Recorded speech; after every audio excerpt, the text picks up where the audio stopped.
Entonces puse sedientos y el título de hoy es Agua Viva, el agua viva. Vamos a leer el Salmo capítulo 42, versos 1 y 2. Salmos 42, 1 y 2 dice, cual siervo jadeante en busca del agua. Así te busca, oh Dios, todo mi ser. Tengo sed de Dios, del Dios de la vida. ¿Cuándo podré presentarme ante Dios? Oremos, Padre. Úngenos en este momento, Señor, como lo has hecho durante la adoración. Permite, Padre, que pueda ser tocado nuestro corazón de tal forma tan poderosa, Señor, que podamos salir de este lugar transformados por el poder de tu palabra, transformados por el poder de tu Espíritu Santo, transformados, Señor, por tu presencia, en el nombre de Jesús. Amén. Lo leo otra vez porque este salmo está increíble. Cual siervo jadeante en busca del agua, dice, así te busca, oh Dios, todo mi ser.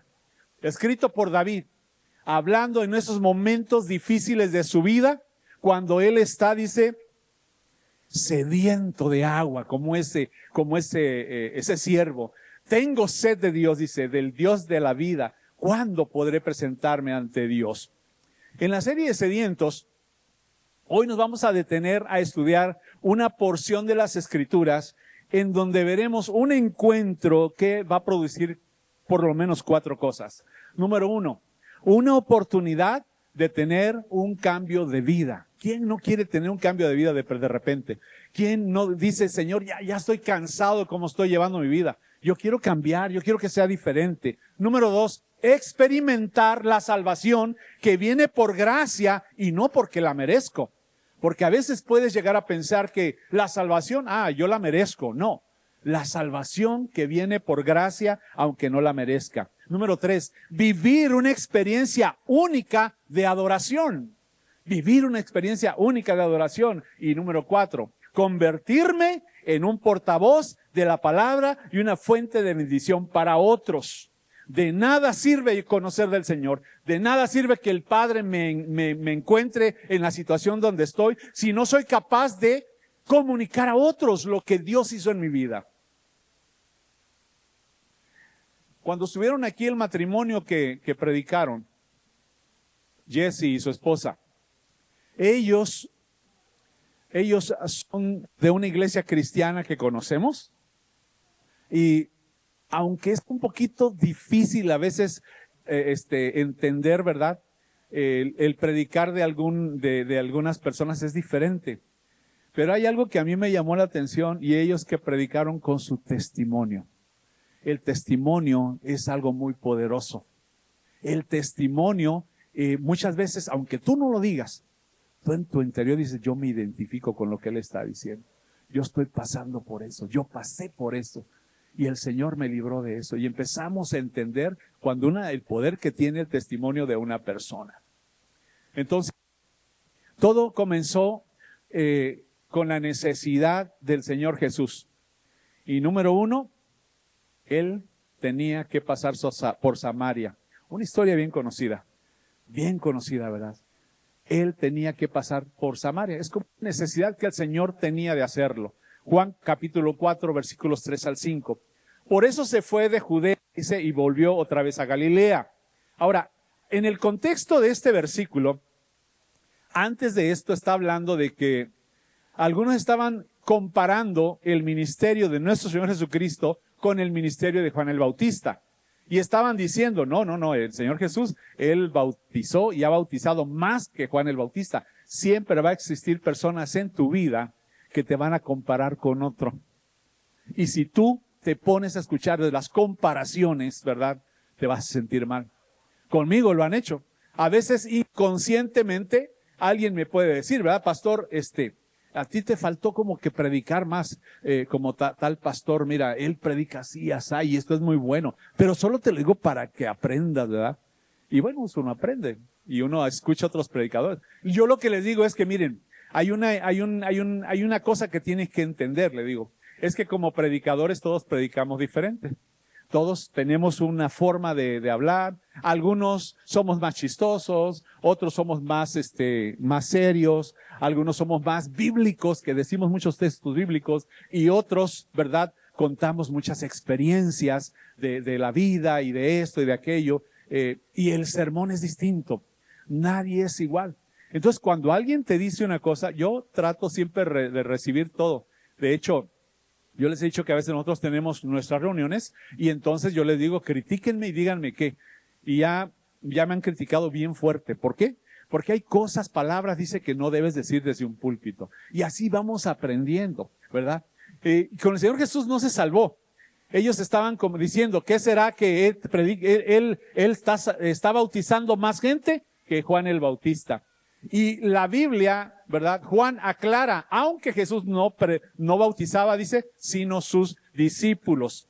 Versículo 4. Como tenía que pasar por Samaria, y este es el texto base que por lo que estamos diciendo el primer punto, porque tenía que pasar por Samaria, como tenía que pasar por Samaria, verso 5, llegó a un pueblo samaritano llamado Sicar, que estaba cerca del terreno de Jacob, que le había dado a su hijo José.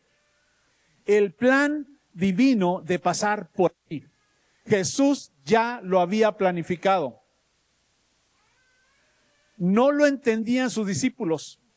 ¿Por qué vamos a pasar por allí? No había necesidad de exponerse. Ellos habrían querido rodear mejor y no pasar por Sicar. Ese pueblo, esa gentuza samaritana que tanto despreciaban.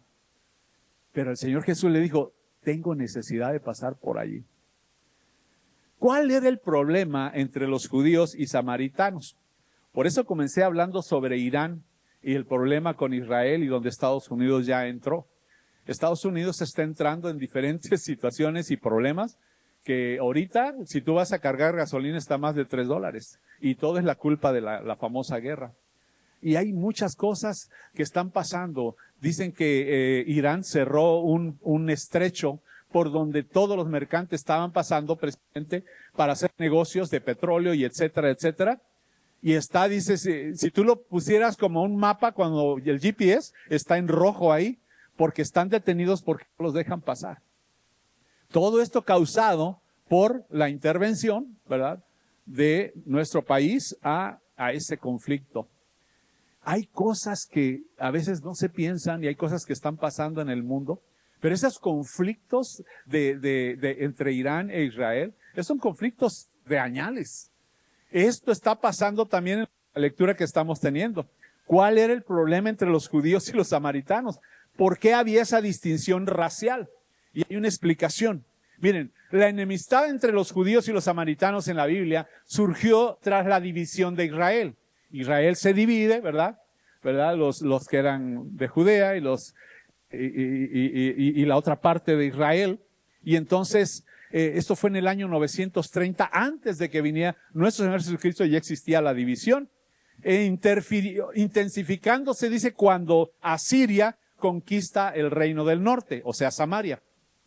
Cuando Asiria conquista el reino del norte, que era Samaria, en el 722, dice que hubo una mezcla de israelitas remanentes con colonos paganos. O sea, que el pueblo de Dios comenzó a fijarse tanto en las chicas como en los chicos, ¿verdad?, que no eran del pueblo de Dios. A veces yo les doy consejo a los jóvenes, ¿verdad?, porque me dicen, pastor, es que aquí en la iglesia no hay muchachas para mí, ¿va? Y yo siempre les digo, mira, cáchate a la que va llegando. Porque las que son de casa ya ni te van a pelar, ni las vas a pelar. Pero las que van llegando, que fue lo que hice con mi esposa. Mi esposa cuando llegó, yo le puse, no fui solo yo, éramos como 3 echándole el ojo a las chamacas. Entraron desfilando, así me acuerdo de la más grande, Esther, su hermana Esther, chulada, digo, wow, mira nada más. Hoy le digo chulada porque mi esposa no se pone celosa por eso, ¿verdad? Sabe que le escogí a ella. Y luego mi esposa, y luego Saraí, y luego Noemí, y ahí al último, el que las iba cuidando, mi cuñado Abel. Pero ya los muchachos estábamos listos. Nosotros fuimos educados en esta religión para poder escoger de la misma religión. Hay un porqué. ¿Sí? Cuando escoges de la misma pensamiento, de la misma idea, las mismas costumbres cristianas, hay bastante, cosas buenas. Y era lo que Dios cuidaba. A Dios les había dicho al pueblo de Israel, no se mezclen, no se casen, no se enamoren. ¿Se acuerdan de Sansón? En la historia de Sansón, ahí vemos claramente cómo Dios le está diciendo a Sansón, te estás equivocando. Y Sansón perdió su fuerza, perdió todo, aunque al final él la recupera, ¿verdad? Pero es cuando él muere, pero por una filistea. Y de ahí surgió en nuestra religión, no te juntes ni te cases con las filisteas. Pero entre nosotros decíamos, están re bien las filisteas, están bien bonitas. Pues sí, pues son seres humanos, son mujeres. Pero cuando una persona no cree como tú, wow, este es un problema. Es un problema porque aquí empieza una situación difícil. El otro día yo les comenté que estaba yo en un banco y yo soy platicador, me gusta hablar y presento siempre la iglesia. Tenemos una iglesia en Grand Prairie, cuando quiera así, que no sé qué. Que no... Y me dice la muchacha, es que yo ya voy a mi iglesia. Oh, ¿y eres casada? Sí, tengo hijos, estoy casada. Oh, qué bueno. Y van todos a la iglesia. Yo mis preguntas son un poquito incisivas porque me gusta saber el chisme. Mi esposo no va conmigo. ¿Cómo? Yo a mi esposa no me la quito ni en el trabajo. Le digo, voy a trabajar y ahí va conmigo. Voy al PAN y va conmigo. Voy al Walmart y va conmigo. No, no es cierto. Pero andamos juntos mucho tiempo. Vamos a la iglesia juntos, servimos juntos. Es súper importante que mi familia, que los hijos puedan ver a papá y a mamá, ¿verdad? Ahora, cuando no está papá o no está mamá o solo está uno, igual. Yo vengo de una familia rota. Y yo entiendo a las familias rotas. Yo sé lo que están pasando. Yo sé como hijo la necesidad y todo eso. Pero la mamá tomó la batuta. Y si la mamá viene a la iglesia, los hijos van a la iglesia. Hay esperanza, hay algo que Dios quiere hacer siempre con las familias cuando estás metido en adoración, en estar con el Señor, en convivir con una iglesia. Te hace a ti una persona, ¿verdad? Que vas dejando un legado para aquellos que te siguen. Familiares, padres, hijos, nietos, ¿verdad? Entonces, al Señor no le gustó eso de que Asiria llegó, conquista, y entonces se mezclan. Cuando se mezclan los israelitas remanentes con los colonos paganos, los judíos empezaron a despreciar a los samaritanos como una raza mixta. Me encanta cuando una mexicana se casa con un moreno de aquí, de los africanos, de los negros, raza negra. ¿Han visto los niños que salen? Preciosos. Si la mexicana es de pelo lacio, ¿verdad? No, los niños salen bien chinitos, bien, pero no salen tan morenitos, ni salen tan blanquitos, salen esos tostaditos, ¿verdad? ¡Qué preciosos! Sí, o sea, es mezcla. Pero cuando hablamos de mezcla en la vida cristiana, wow, ahí sí te metes en problemas. He visto muchos matrimonios rotos porque se casaron dos personas. Mire, si aún es difícil, te casas con un mexicano con una mexicana, se casa un salvadoreño con una salvadoreña, es difícil. Ahora cuando son dos culturas distintas, ahora cuando son dos creencias distintas, entonces hay problemas en el hogar. Y eso es lo que pasó con los samaritanos. Entonces el pueblo judío, no, estos mixtos ya no los queremos. Y empezaron a odiarlos porque había mucha idolatría, ya no había fe. Hubo una construcción incluso del templo. Samaria construyó su propio templo y por allá, ¿verdad? Jerusalén su propio templo. Y ellos adoraban allá en Jerusalén, los samaritanos estaban acá. Entonces los puntos claves de conflicto eran, número uno, el origen racial y religioso. Los samaritanos eran vistos por los judíos como descendientes de matrimonios mixtos entre israelitas y paganos, dice. Y esto fue tras el exilio. En segundo lugar, había una controversia del templo. Cada quien hizo su templo, ¿verdad? Y ellos tenían su propio templo. Número 3, animosidad, dice en el Nuevo Testamento. Los judíos evitaban pasar por Samaria. No querían mezclarse con ellos. No querían comprar su comida. No querían verlos. Los consideraban como si fueran perros. Pero una vez el Señor Jesús contó una parábola. ¿Se acuerdan ustedes de la parábola del buen samaritano? El Señor Jesús, cuando llega a este mundo, se encuentra con esa división racial. Y saben que a veces en la iglesia nuestra puede haber divisiones. Yo lo miré, pastor, no sé, pero yo llegué aquí cuando existían dos conferencias, la de los blancos y la de los morenos. Yo ni sabía que existía esa rivalidad, pero hay rivalidad. Que los blancos, aunque sean la misma religión, pero son blancos, son diferentes. Y la de morenos, aunque sea la misma religión, son diferentes y hay una rivalidad. Aunque creen en el mismo Dios, creen en el perdón, creen en el amor, creen en Jesús. Pero yo no me junto con él. ¿Qué clase de cristiano digo yo? ¿Qué clase de cristiano hace eso? No debemos hacer excepción de personas, hermanos. Podemos cuidar nuestro hogar de que no entren, ¿verdad?, creencias falsas o otras cosas, pero no podemos decir que nosotros somos mejores y aquellos son peores. Entonces, había un problema y el Señor Jesús presenta aquella parábola del buen samaritano, que todos pasaron, incluso sacerdotes, creyentes, gente, nadie ayudó al pobre hombre herido. Pero pasó un samaritano e inmediatamente lo ayudó. Para Dios no existe entonces la casualidad. Cuando Él tenía que pasar por Samaria, eso ya estaba planeado. Significa que en este momento y en este lugar, en esta iglesia, el Señor ya te había visto aquí sentado.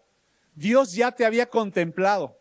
Pareciera ser un cuento, pero no es así.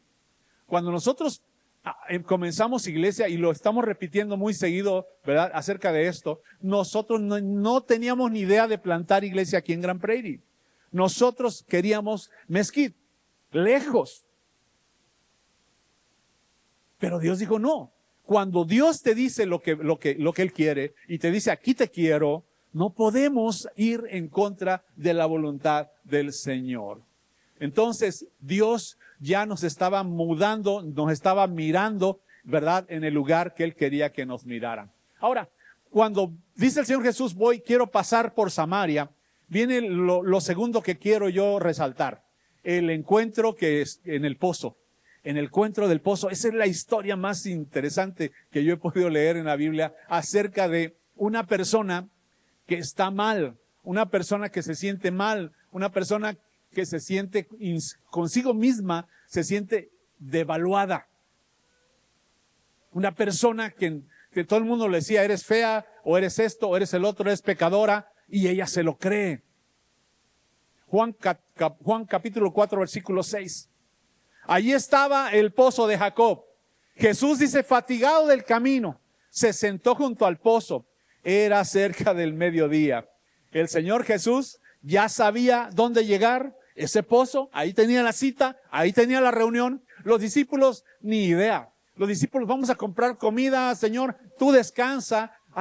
Vamos a tener que mezclarnos con esta gentuza, pero ni modo. Pero tú quédate ahí para que no te contamines. Y ahí en el pozo el Señor Jesús se quedó sentadito, tranquilo, esperando. Había un propósito, ellos no lo sabían. Muchas veces en tu vida tú vas a pensar que estás sin propósito. Yo te voy a decir una cosa. Dios tiene un propósito para tu vida.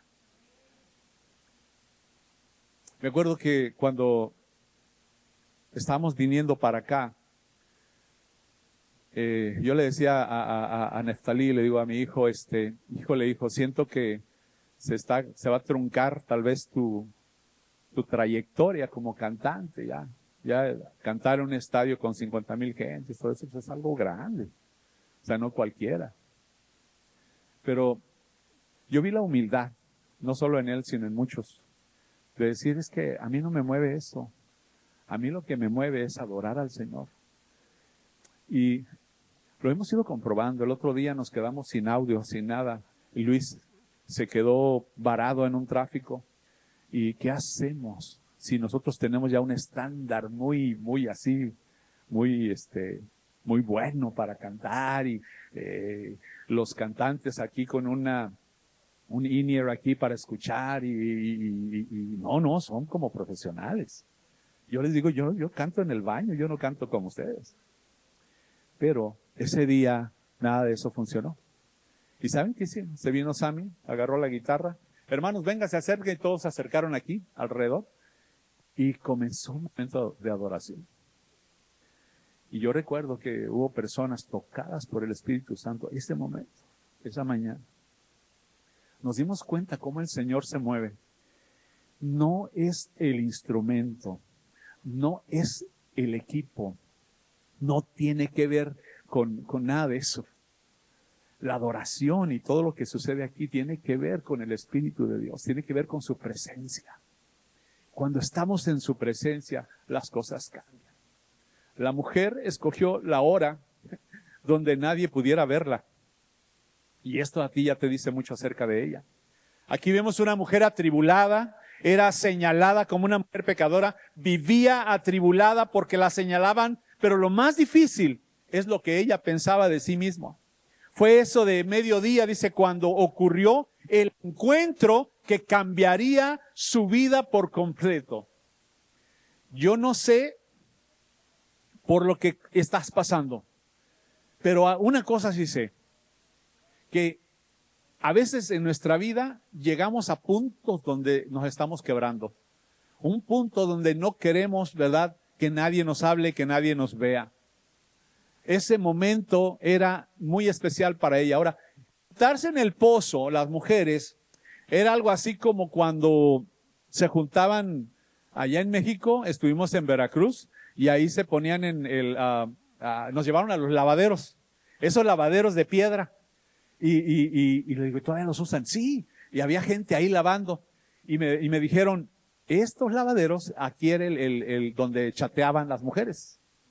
Ahora todo se hace por el teléfono, pero ahí era el chat de las mujeres. Ay, ¿y cómo está, vecina? ¿Y cómo le fue? ¿Cómo lo trató el marido? Y ahí lavando, ahí fregando la ropa. Y había comunicación. El pozo era lo mismo. En el pozo todas las mujeres llegaban para poder platicar cómo les estaba yendo en la vida. Pero esta mujer escogía la hora cuando no había ninguna mujer, porque era mal vista. ¿Te has sentido alguna vez a ti así? ¿Has sentido eso? Que tú dices, yo mejor no digo nada porque nunca me toman en cuenta. Yo mejor ni hablo. Yo no mejor ni me junto con ellos porque realmente no. Yo mejor adoro a Dios yo solito porque ahí la gente no sé. Y a veces hay gente que está dolida, gente que está pasando por situaciones difíciles y no nos damos cuenta.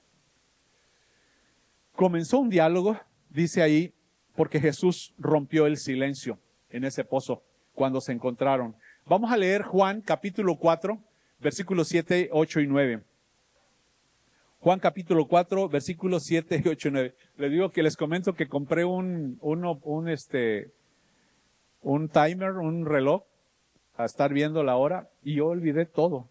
Y me dice mi esposa, es que estás luego viendo el reloj, te ves mal. Le digo, bueno, compré un reloj, ya me lo pusieron, ahora sí, allá hay un reloj, pero siempre es difícil, ¿verdad?, estar así.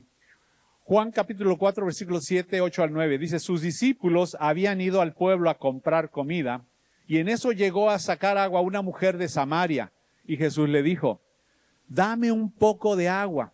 Pero como los judíos dicen, no usan nada en común con los samaritanos, la mujer le respondió, ¿cómo se te ocurre pedirme agua si tú eres judío y yo soy samaritana? El conflicto, ¿verdad?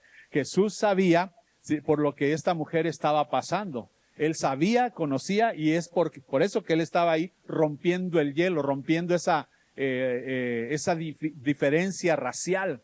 Esta mujer no tenía idea con quién estaba hablando, pero ella solamente fue sincera. ¿Por qué tú me hablas si tú y yo no debemos estar hablando? Y ahora, ¿cómo puedes aplicar eso a tu vida? Yo quiero decirte que Jesús conoce tu necesidad, e incluso mucho antes de que estuvieses planificado para nacer, Jesús ya te conocía. Dios conoce cada detalle de tu vida, claro que sí. Tal vez el pastor está ignorante de cómo estás pasándola ahorita, pero el Señor no. El Señor sabe cada detalle de tu vida, conoce tus sueños, claro que sí. El Señor conoce todos tus pensamientos, sabe de tu dolor y de lo que ahora mismo estás sufriendo. Por eso, Él tenía que pasar por allí, y hoy también es el mismo plan del Señor Jesús. No es casualidad, te dice, que hayas venido hoy específicamente, porque hoy quiero estar contigo, quiero tener una charla contigo, quiero decirte que eres importante para mí. Quiero decirte que aunque los demás piensen, los demás pueden hablar y decir cosas. En México dicen, pueden decir misa de ti, ¿verdad? Así dicen en México. Pero quiero que sepas que Dios tiene otro pensamiento diferente hacia ti. Y ahí comenzó el diálogo, un diálogo intenso, donde Jesús le dice, Juan capítulo 4, versículo 10, Juan 4:10, si supieras lo que Dios puede dar, dice, y conocieras al que te está pidiendo agua, contestó Jesús, tú le habrías pedido a él y él te habría dado agua que da vida. Y ahí comienza a llegar la salvación al hogar, a la vida de esta persona. Cuando el Señor Jesús le ofrece el agua, ella lo cuestiona, ¿verdad? Pero si tú ni siquiera tienes, ¿han visto en los pozos? Los que han sabido de un pozo, se pone en mi Chiapas decían un balde de agua, amarrado a una soga con una polea, aventan el agua al pozo, sacas el agua, la jalas y tienes ese artefacto para poderlo hacerlo. Jesús no tenía nada. Por eso la mujer le dice, ¿cómo me vas a dar agua si tú no tienes cómo sacarla? Y el Señor le dice que el agua que Él va a ofrecer no tiene que ver nada con esa agua. Si supieras, le dijo. A veces, una de las cosas más importantes que debemos hacer como cristianos es leer, estudiar, para saber. Porque cuando no sabes, es como esta mujer. El Señor le estaba diciendo cosas importantes, pero ella no tenía ni idea de lo que le estaba hablando. Si supieras, le dijo el Señor. Proverbios 1:7 dice, el temor del Señor es el principio del conocimiento. Los necios desprecian la sabiduría y la disciplina. Y en otras versiones dice, el temor de Jehová es el principio ¿de qué? De la sabiduría. El temor de Jehová es el principio de la sabiduría. ¿Y qué es la sabiduría? En un concepto bíblico fundamental, la sabiduría es un concepto bíblico fundamental, dice, que define la verdadera sabiduría no como un conocimiento intelectual, sino como un respeto reverencial, obediencia y sumisión a Dios. Implica, dice, conocer su soberanía. Implica apartarse del mal, siendo el punto de partida para vivir rectamente la sabiduría.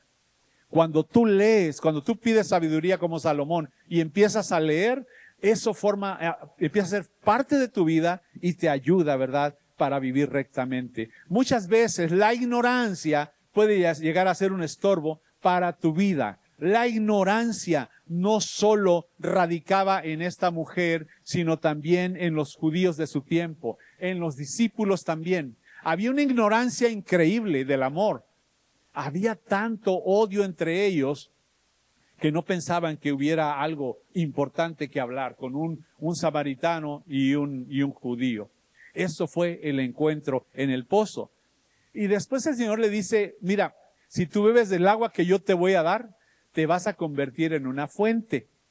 Y aquí empieza a entrar el evangelio más fuerte. Juan capítulo 4, versículos 13 al 15. Todo el que beba de esta agua, ¿qué? ¿Volverá a tener qué? Sed. Todo el que beba de esta agua volverá a tener sed. Respondió Jesús. Pero el que beba del agua que yo le daré, no volverá a tener sed jamás. Sino que dentro de él, dice, esa agua se convertirá en un manantial que brotará para vida eterna. Y el verso 15 nos da un punto muy importante. Y nos dice de la condición que ella estaba. Dice el versículo 15, Señor, dame de esa agua. ¿Qué necesidad? Aquel animalito con el que comenzamos, ¿verdad? Aquel venadito que está sediento, dice, que anda en el desierto buscando agua, representa a esta mujer. Cuando ella dice, Señor, dame esa agua, estoy en necesidad. Cuando tú llegas a un punto donde dejas atrás tu orgullo, dejas atrás tus pensamientos, tus ideas, y te inclinas ante Él y le dices, Señor, dame de esa agua. El Señor te va a dar el agua que necesitas. Señor, dame de esa agua.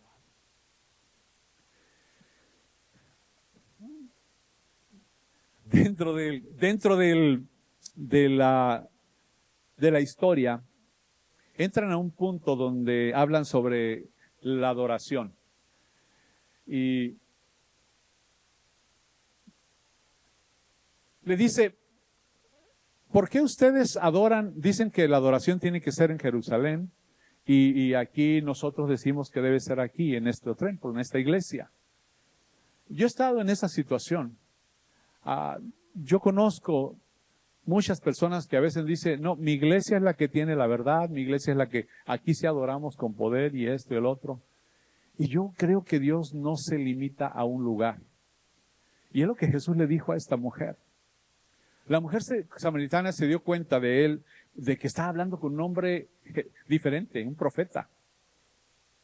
Y ella le dijo lo siguiente, San Juan capítulo 4, 19, 20, Señor, me doy cuenta de que tú eres profeta. Y nuestros antepasados se adoraron en este monte, pero ustedes, los judíos, dicen que el lugar donde debemos adorar está en Jerusalén. Jesús le había dicho, adorarle en espíritu y en verdad.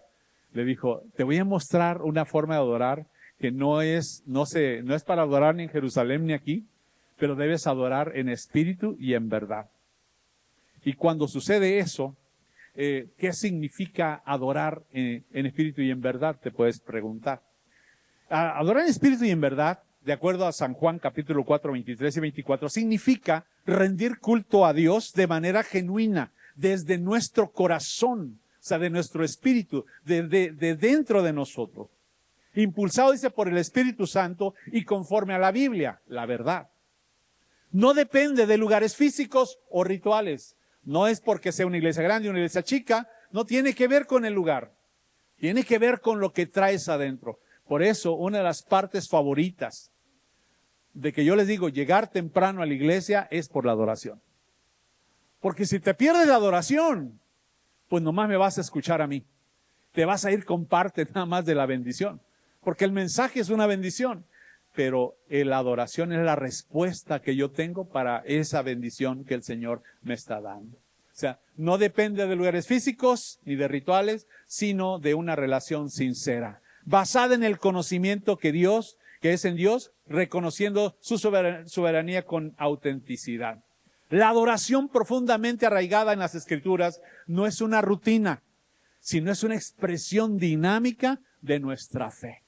Nos conecta con el Señor Jesucristo en un nivel más profundo que simplemente ese alzar nuevas voces. En los Salmos, el rey David ejemplifica la adoración como una respuesta sincera a la presencia de Dios.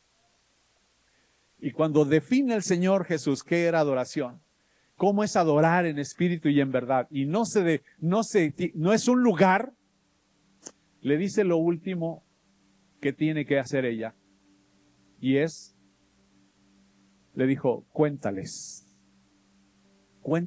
lo que has pasado. Juan 4, 27 al 29. En esto llegaron sus discípulos y se sorprendieron de verlo hablando con una mujer samaritana, aunque ninguno le preguntó nada, por respeto. ¿Qué pretendes? ¿O de qué hablas con ella? Nada. La mujer dejó su cántaro y volvió al pueblo y le decía a la gente. Aquella mujer que no tenía lugar en el pueblo, que nadie le escuchaba, que era despreciada y que había tenido 5 maridos y el que ahora no era su marido. Vengan a ver a un hombre que me ha dicho todo lo que he hecho. ¿No será este el Cristo? Vengan a ver a un hombre que describió mi vida sin que yo se la contara. Yo creo que este es un profeta o es el Cristo, el que hemos estado esperando. Y la mujer se convirtió en una fuente de agua viva para los demás. Mira, no necesitas tener un título para hacerlo. Solamente necesitas vivir la presencia de Cristo en tu vida. Cuando Jesús llegó a la vida de la samaritana, llegó también una transformación a su vida. Jesús le quitó cargas que ella estaba cargando durante toda su vida. Esas miradas, esos comentarios, esas comparaciones no deben de definirte. No puedes vivir de lo que dicen los demás. eso te va a afectar. Tienes que vivir de lo que dice Él de ti, de lo que Él cree de ti. Y Él dice, tú eres mi hijo, te amo tal como eres. O yo sé que hay cosas que tienes que cambiar, sí, pero no las puedes cambiar por ti mismo. Tienes que permitir que esa agua entre en tu vida para que te conviertas en una fuente. Ella vivía una vida miserable, así que tenía mucho que contar, tenía mucho que cambiar.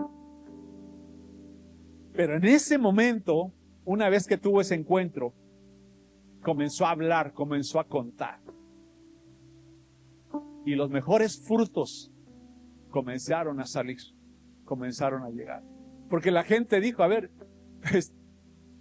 creemos lo que tú estás diciendo, pero llévanos con Él, por favor. Y los trajo a Cristo. Y todo el pueblo se reunió allí y empezó a platicar con el Señor. Y la gente estaba tan entusiasmada. Se olvidaron por completo de que era una mujer que no querían. Se olvidaron que era ella la que sacaba el agua a mediodía porque no se juntaba con nadie. Se olvidaron de que él era judío, porque no venía representando al pueblo judío, él venía representando a Dios mismo. Él venía representando al Señor mismo. Dios quiere hacer eso en tu vida. El agua viva está disponible hoy bien. Tienes que parar de sufrir. Tienes que dejar de sufrir. Deja de pelear tú mismo. Deja de ir a sacar el agua a mediodía porque no quieres que te vean. Deja de estar escuchando los comentarios de personas que pueden ser familiares, que te están hundiendo y te están diciendo y despreciando por lo que eres, por lo que has pasado. Deja mejor que el agua de vida toque tu vida. Que aquel que murió en la cruz del Calvario te pueda dar la esperanza de vida que le dio a esta mujer. Y conviértete en una fuente, dice, que de agua viva. Muchas personas te van a creer. ¿Por qué? Porque tu testimonio va a ser el que yo conozco, el que me perdonó, el que me habló, el que me dio el agua que yo necesitaba cuando más sediento estaba. Me dijo que te dijera que hay esperanza. Y tú, cuando hablas con tu testimonio a otra persona que está pasando por lo mismo, ¡wow! Esta semana recibimos una noticia muy increíble. Y es que mi hijo Noé finalmente y su esposa deciden venirse para acá.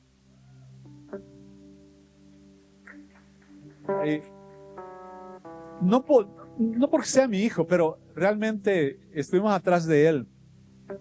Estuvimos orando por él, pero yo le dije, hijo, ve a servir a donde Dios te lleve. Estuvo en una iglesia, con el pastor Tim Holland, con los Holland. Después estuvo en otra iglesia, una iglesia bautista, sirviendo, estaba en adoración y todo.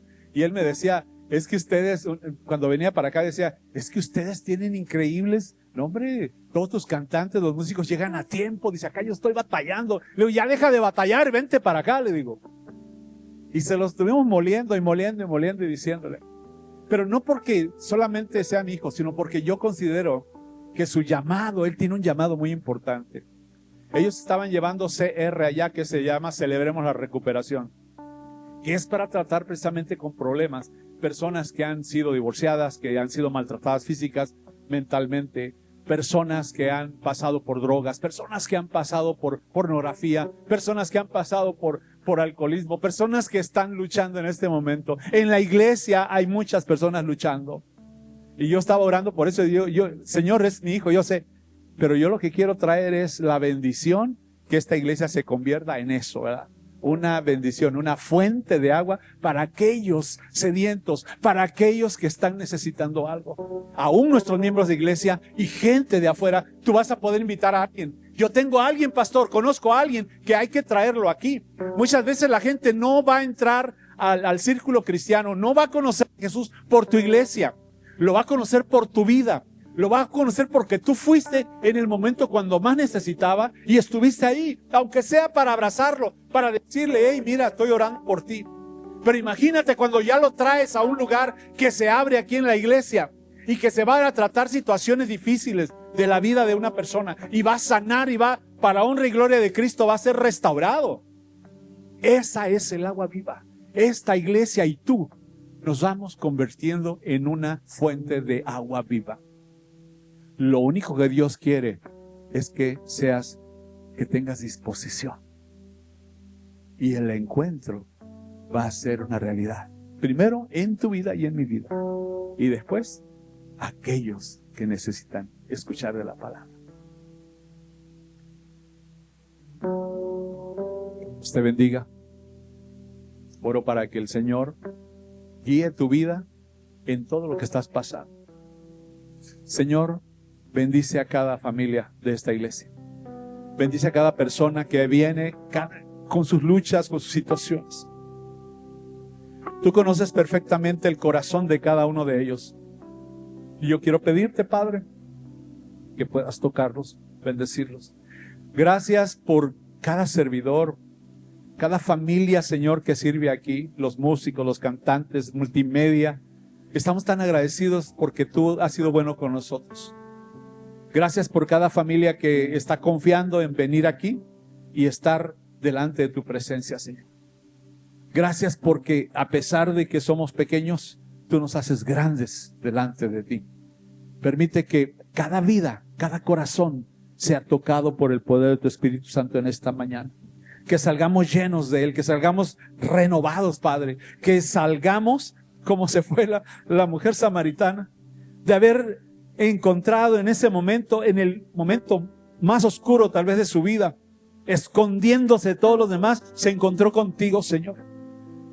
Que cada familia, que cada persona, cada varón, cada mujer se encuentre contigo, Señor, y podamos sentir tu presencia. Te lo rogamos, te lo pedimos, no porque tengamos méritos, pero te lo pedimos en el nombre de aquel que murió en la cruz del Calvario por nuestro Señor Jesucristo. A Él sea la honra, la gloria por los siglos de los siglos. Amén. Amén, Señor. Amén. Amén. Pongámonos de pie, iglesia. Vamos a adorar al Rey de Reyes, al que redime a más de 1000 generaciones.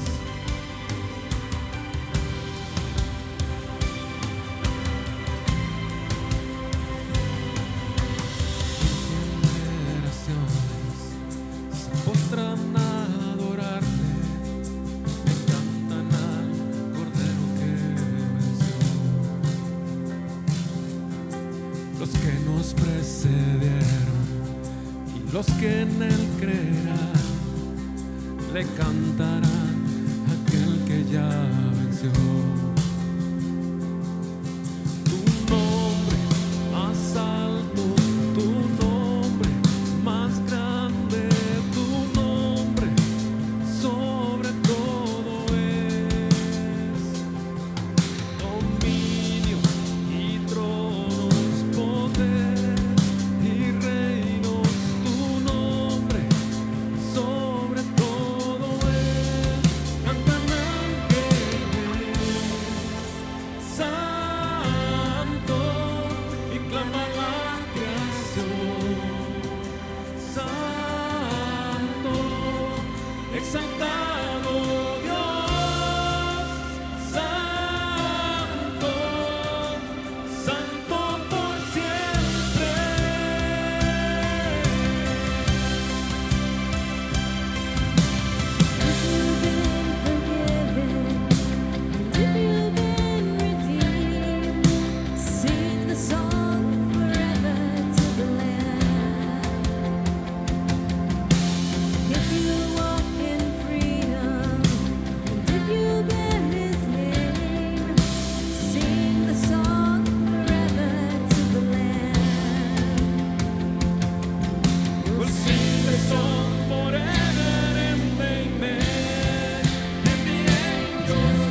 Amén, gloria a Dios.